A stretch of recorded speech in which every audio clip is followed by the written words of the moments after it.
Update 9.1 brought a new map into the game. Kharkov, 1943. This city was the basis for the first historical map in World of Tanks. To create this location, we found dozens of archive documents, studied hundreds of photos, and spent thousands of working hours. It took several months to develop the map and balance the bases.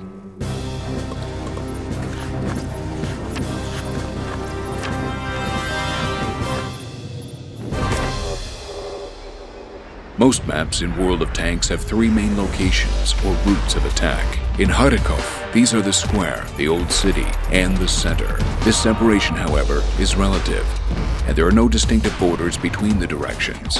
Why is that?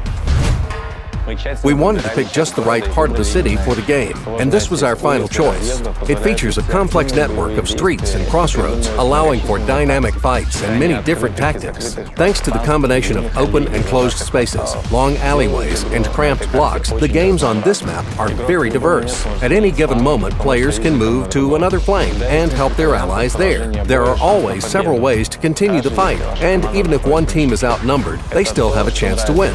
This is what our players like. In the future, we plan to add more maps based on real, historical events. Now, let's take a closer look at the map. We start off in Dzerzhinsky Square. That was its name during World War II. The fast vehicles are the first to get here, as expected. There are lots of barricades and trenches, which is an advantage for the tanks with solid turrets and good gun depression.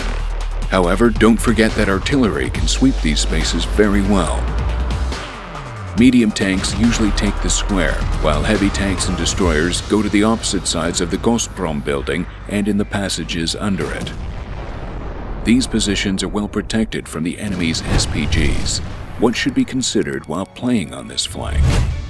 First, keep in mind all the numerous positions where you can hide the lower front part of your tank and just show your turret. Hide behind destroyed vehicles and piles of trash. Remember that once you're in a passage under the Gazprom building, you can shoot towards the square and in the opposite direction. I'd also like to mention the K7 position. You can, of course, get in there, but it won't do you any good, so you really don't want to. The old city is on the opposite side of the map. It lies in a hollow, so most parts of it can be shot at from the outskirts. A tank can hide behind houses and hills for a while, but the best protection against artillery and tanks is a steep slope.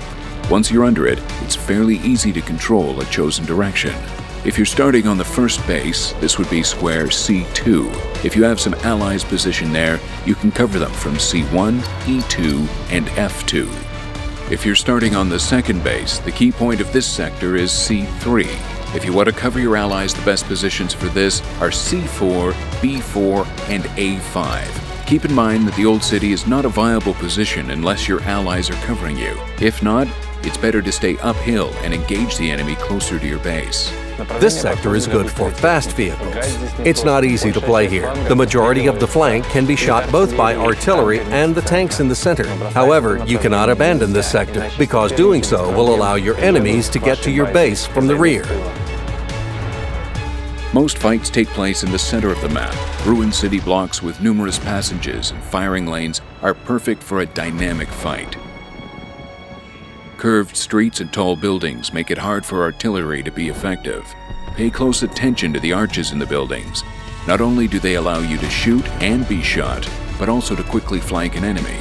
Once you're in the small ring, you can counter the enemy's vehicles moving towards the square. The street is broad and open, so don't stay there for long, or you risk getting into a crossfire.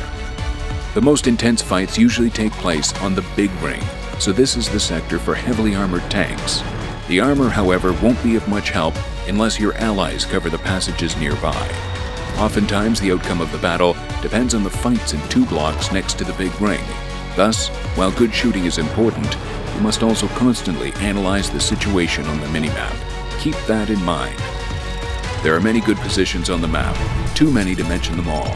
That's why we decided to show you the most interesting from the developer's point of view. There are several interesting places near the central block. First, the passage between the houses in the block itself. From here, you can hold the D7 F5 diagonal. The exit from the block can be perfectly shot through from this window. Also, while the F6 position is quite obvious, the position in F8 is hard to find. There are lots of such long firing lanes around the map. Seek and use them. Overall, we've accomplished a great amount of work trying to make this map interesting for all vehicle classes. We do hope that the players will really enjoy this map. May you achieve victory!